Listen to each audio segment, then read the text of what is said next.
Welcome back to Haunted and Historic Australia for another episode in our Aussie E.Ts and U.A.Ps series.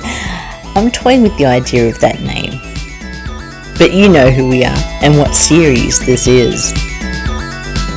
In this episode, we take a look at the conspiracy surrounding the Westall 1966 U.A.P sighting.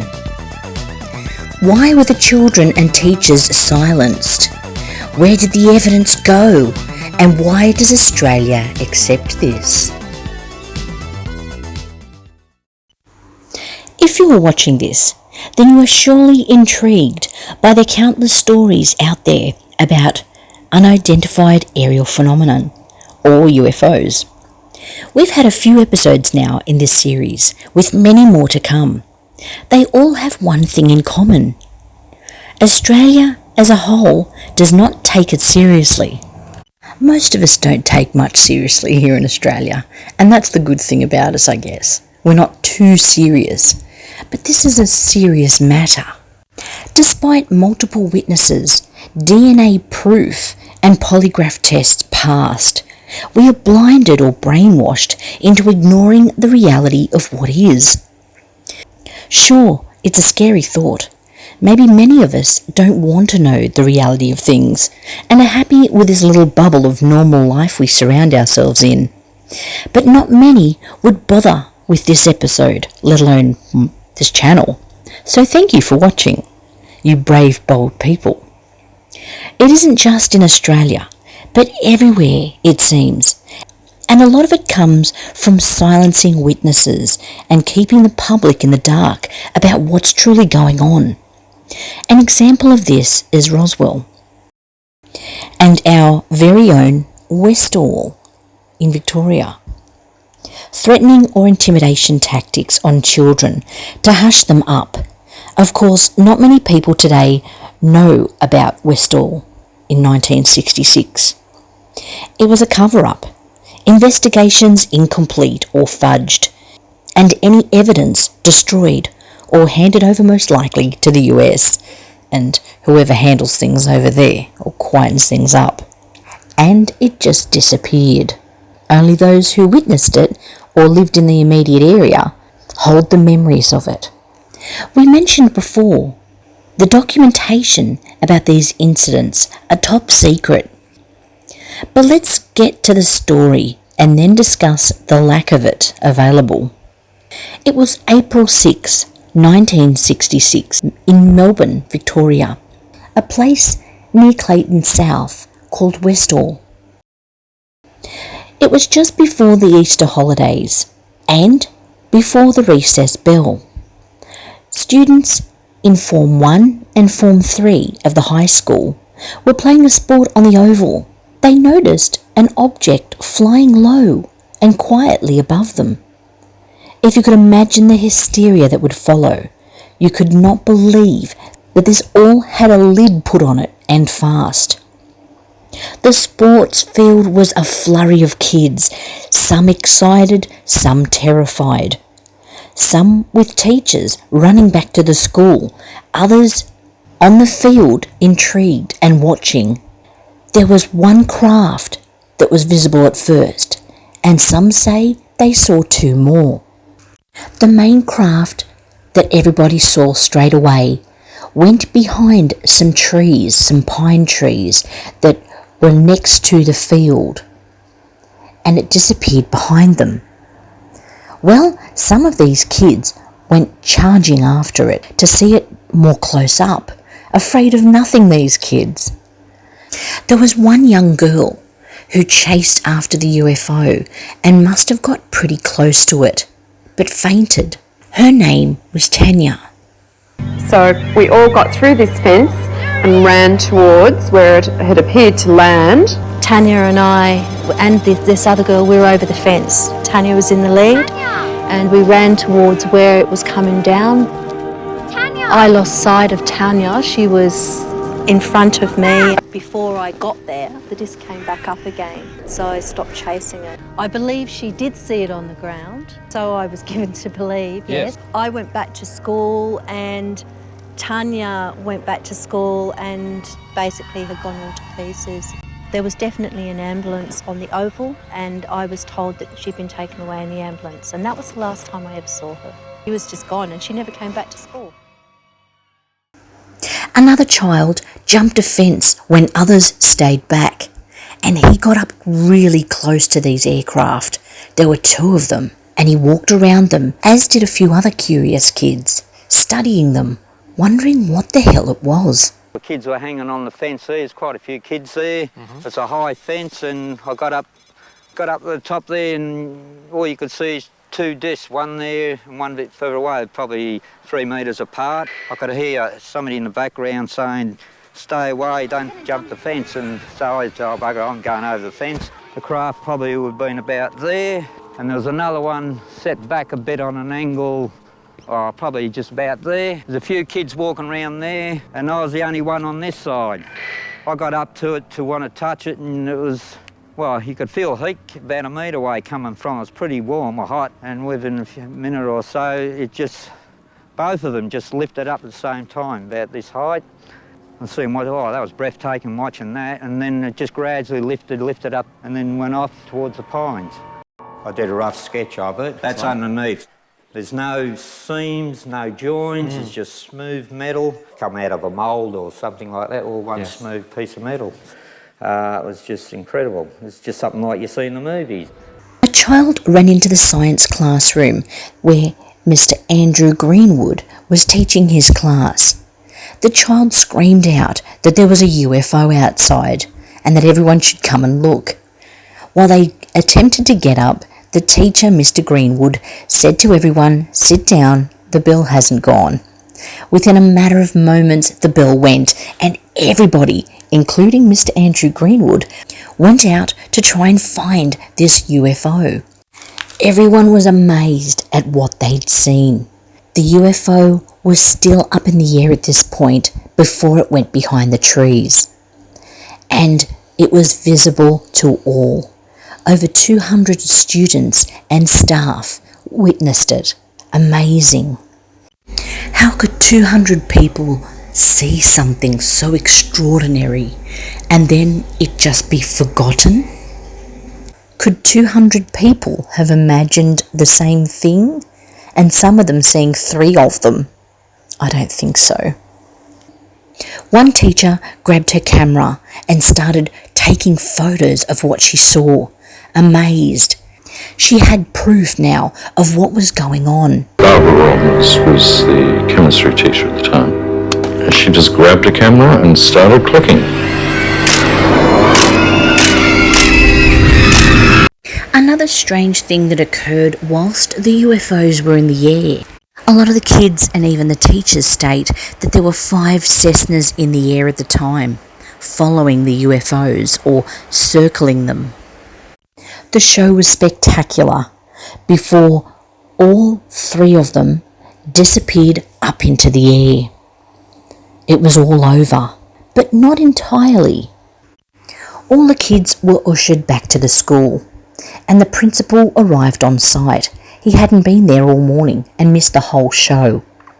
He was pretty straight-laced and did not want to know what had happened, but he ordered everybody to get back to school. He witnessed kids excitable like he'd never seen, and some scared out of their minds, thinking it was the end of the world. He had to get order back into his school. It is believed that somehow, perhaps one of the children from the high school leaked the information to the outside world. The 9 network, or Channel 9, arrived on site, as well as many others, filming the kids, filming the school, filming the spots where it was said that the UFOs landed. It was crazy. The principal was fielding calls all day in regard to what had happened at his school, and he'd not even been there. He was going to put a lid on this thing, at least from his standpoint. The principal called an immediate assembly, telling all the students not to speak of this anymore. They were all insane, and they'd only seen what was most likely a weather balloon. He would have no more speaking of it No more talking to the press or anybody about this, and not even talking amongst themselves. The rest of the afternoon must have flown by, because after the school bell went, the news crews were waiting, and 2 students, as well as a teacher, all had interviews with the press that they would later, some of them, regret. That afternoon, our principal called a special assembly and told us all not to talk about it. I was near the gate and the police had arrived. There were journalists outside. The police are being called in to keep the journalists away.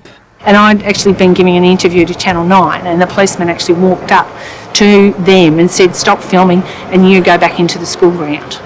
Okay, so that's what I did. I was 12 and a half years old. We were told that we weren't allowed to speak to the media in school grounds. After school finished, there was a TV crew outside the school grounds, so we undertook an interview with them. Now, I can't remember whether it was a principal or a school representative that came out and ordered us to go home and the film crew to leave. I had detention for actually appearing on the show, and then I got detention again at a later date after my picture and story was in the Dan Allen Journal.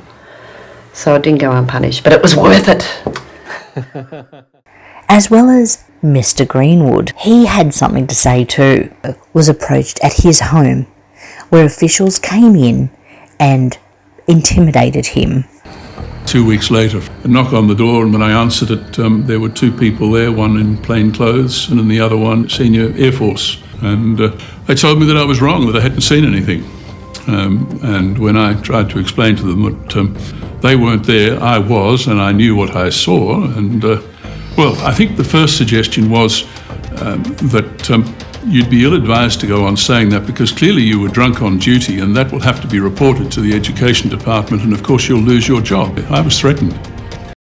Not to talk to the media anymore about what he'd seen, or they would end his career. He was only just starting out, first year. He didn't want his career ended this early. Where this UFO landed, or where they landed, was a flurry as well. There were a couple of kids hiding behind bushes, awaiting a man riding a tractor to get out of the way. We observed 2 army trucks, 2 men in camouflage and 2 men in blue uniforms. And it appeared that a soldier was using a metal mine detector. He's walking around sweeping back and forth.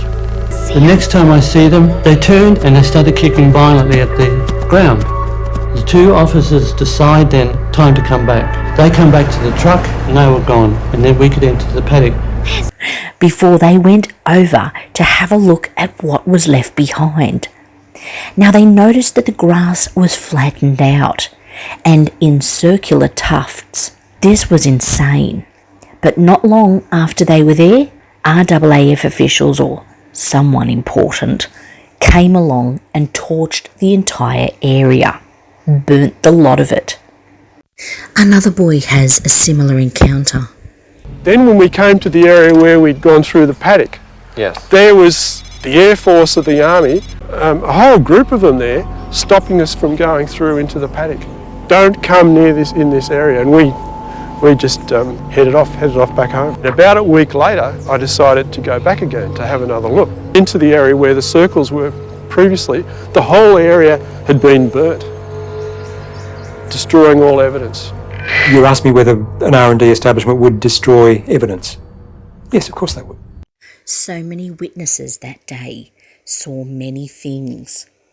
A man working around the area noticed that after the craft left, the army trucks arrived. After a while, trucks turned up with, it looked like army trucks. Oh, I think it was only 20 minutes, which is not a long time. Yeah. And the uniforms were what sort of uniform? Just khaki-coloured uniform. Just khaki? Yeah. They certainly were not Australian, because Australians were not using camouflage uniforms in those days, in the mid-60s. Nor would they have been British. But the description of the uniforms certainly matches those worn by the United States Air Force in the mid-1960s. US forces give the nod. Shane Ryan author and researcher, together with director Rosie Jones, made a movie documentary on Westall called Westall 66, a suburban UFO mystery. Shane worked so hard to interview all of the witnesses that he could. The interviews he did and the stories he gathered are so important, as well as the research he did personally to try and get to the bottom of it, contacting anyone he could get hold of related to the case. Different government buildings to try and get information and files from back at the time, sometimes coming up empty altogether. How many witnesses have you interviewed in the 16 years that you've been researching this who actually saw the craft? But at the moment, I think I'm up to somewhere around 180. 180 people? Something like that. A very similar to number to that, and more who saw the traces that were left behind, apparently, by the craft on the ground.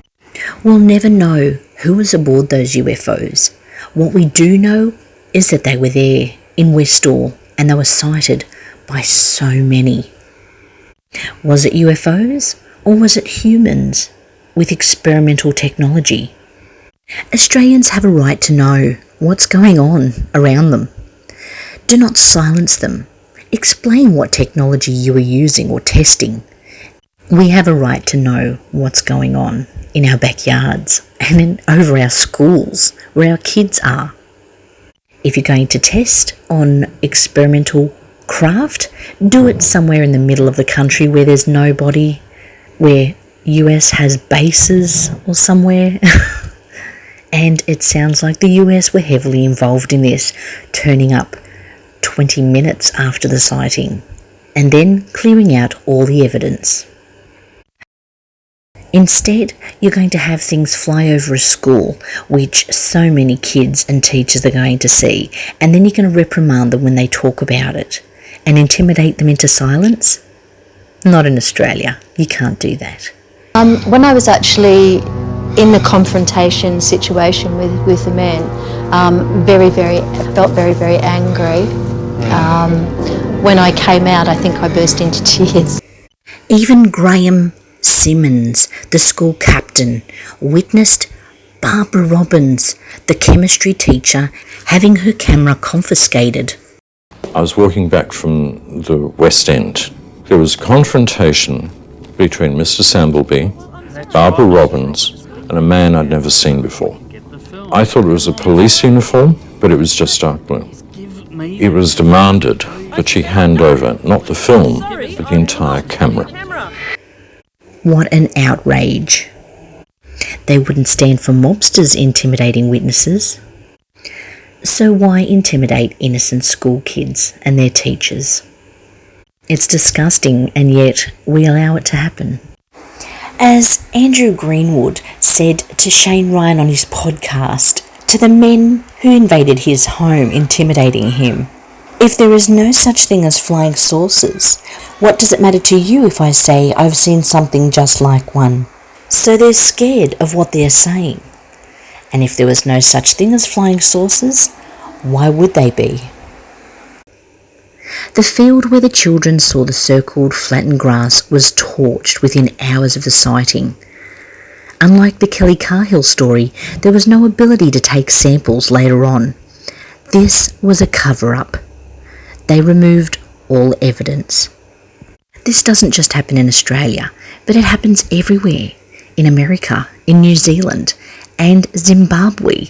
Now tell me all those kids and teachers made that shit up? No. In fact, there are so many schoolyard sightings of UFOs, someone wrote a book on it. The Westall students meet up for reunions at the school to keep the memories alive. I hope this episode assists in doing that too. The more these videos are put up and spread around, and other Aussie E.Ts and U.A.Ps, the better. One thing that we would really like would be that someone either from the police or the military would come forward and say, yes, they were there. Time will eventually reveal all the truth. It had to have been something that we were working on, and we knew all about it. We were in on it, even though we mightn't have known the detail.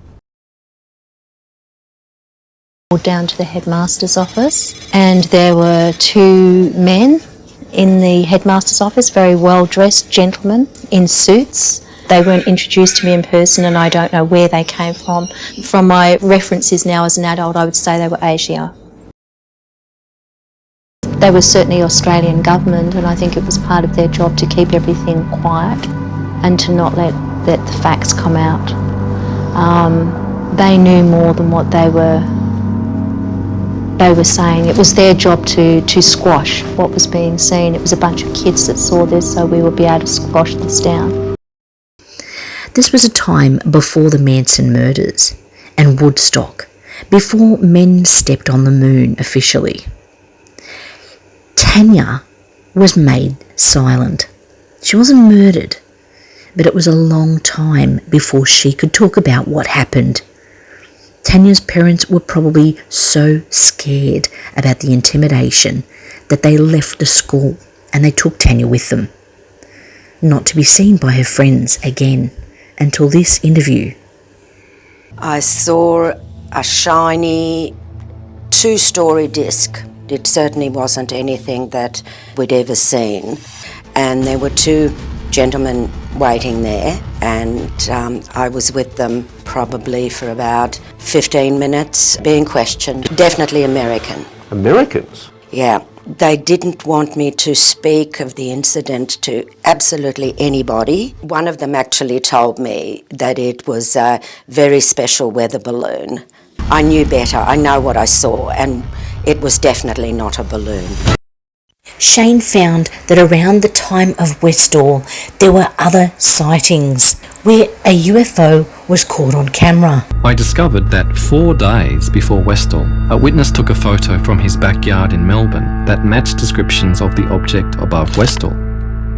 As well as 2 days before the Westall, the bent headlight beam case of where Ron Sullivan, travelling along a stretch of road to Maryborough, when he arrived around the Burke Flat area, when he was driving straight, the beams seemed to point towards a tree at the side of the road. Got up towards it, and holy moly, the whole thing lit up, and the 10-foot area at the bottom sort of come up and met the top, and the headlights of the car was the biggest awesome thing I've ever seen. They just pulled to the...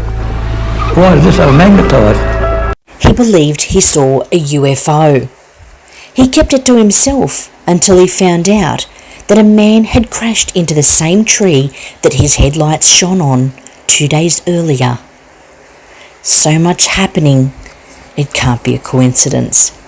A couple of people from government departments came and visited me. I know one was from the Air Force. They looked at the car, just walked around. I said, well, let's know what you find out. And they said, yeah, we will, Mr. Sullivan. Never heard any more about it. But Shane Ryan wasn't the only person to investigate Westall. Of course, Bill Chalker and Keith Basterfield both had their little look around to see if they could find information also. They knew what I wanted to look for, and when I arrived, there was a body of files there that consisted of a couple of very large postal sacks at that time. I had a shopping list of things that I was focused on, and one of the key cases that I wanted to find out about was the Westall case.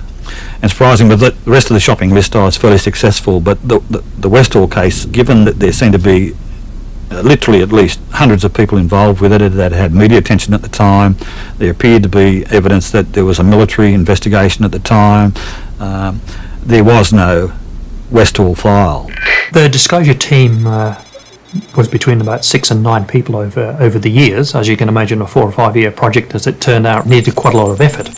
Literally, it was looking through hundreds and hundreds of file titles, maybe even thousands in the end. Along the way, we were always looking for files on the Westall incident from '66. But the net result is we found nothing in this mammoth volume of government documentation which would even begin to be a hint that there was something about Westall in the government files. So, amazingly, we drew a blank. And it suggests there really was a cover-up, and it was international. What is it that the Australian and American government had to hide in 1966 that 55 years later we still don't know what it was. I'm beginning to think there are no coincidences, and it's very suspicious that the two men involved in various UFO or extraterrestrial cases in Australia and other areas of the world are both deceased in strange circumstances. Both were discredited among their peers for their beliefs in ufology.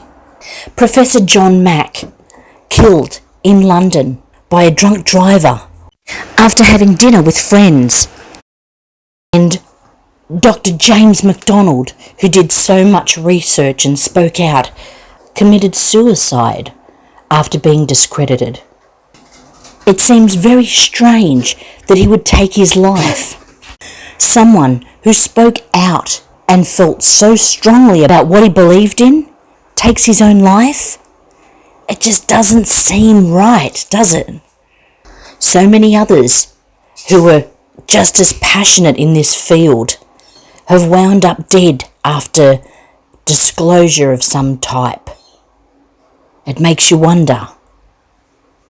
Now, if you're not convinced that something very strange has been going on for decades, cover-ups into incidents and encounters, well, I don't know what to tell you.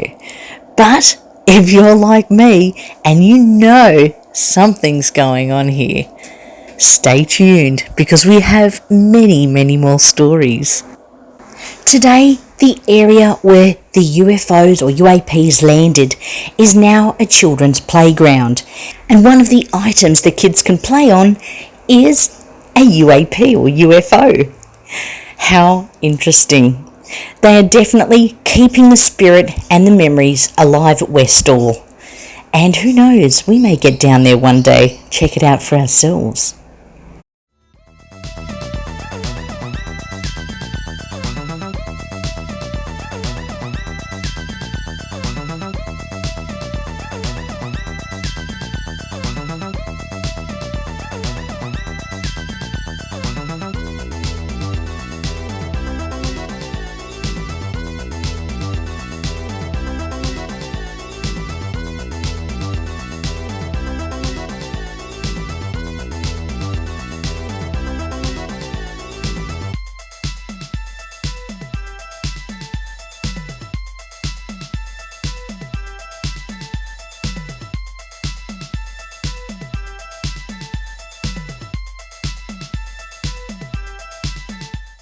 I think like a lot of other people, I just shut up about it because of the ridicule. And it was everybody.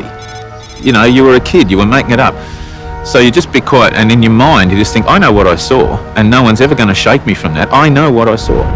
Stood there absolutely transfixed and saw the most amazing thing I've ever seen in my life. And it took a while for me to sort of comprehend what I was actually looking at because I'd never seen anything like that before. I mean, I know what I saw, and in fact, I don't expect them to believe me because when it happened, I didn't believe what I was seeing because it wasn't possible. What I was seeing wasn't possible. What I saw, I believe, is what a flying saucer has left behind. And as I walked through with pushing my bike, I saw a group of about 20 people all huddled around looking at the ground, all looking at a circle, perfect circle. It was probably about 4 or 5 metres in diameter. The edge of the circle was perfectly formed. It wasn't as if you could, cows or any other animals or even the kids had come in and just rolled around. It was too perfect. Sort of stopped dead in the air, and then it just sort of started descending straight down. It was moving away from us and we just were gobsmacked, started chasing it, and my girlfriend and I sat on the fence, climbed up the fence and just sat there and cried. We thought it was the end of the world. Then it went down, came up and then banked on its side and took off really, really fast. This thing went down behind the trees, then it came up, and it was like it had become aware of these planes coming in, and it just went woof and just left them like they were standing still. It was your classic cigar-shaped object that looked like grey metal. That's what it looked like. Can I ask you this, do you think it was something not of this world? Yes, I do. Yes, I do. We know that 2 separate fire brigades were called. We know the Civil Defence Organisation was called. We know the police attended both to the school and to the site at the Grange. And the military. And the military. Why has the government taken this attitude, in your opinion? As a result of the extremely heavy wave of sightings in 1952, the CIA and Air Force became so concerned over the sheer number of reports that were tying up American intelligence channels that they wanted to get this signal out of the system, asked the Air Force, the CIA asked the Air Force for a debunking policy. The literal wording was to debunk the flying saucers, to decrease public interest in the UFOs. Regulations were promulgated very shortly that made it a crime, punishable with, I think it's $10,000 fine and or 10 years in prison to release any information at airbase level on UFOs. And as a result of that, nothing resembling any scientific investigation has been going on in the past 15 years.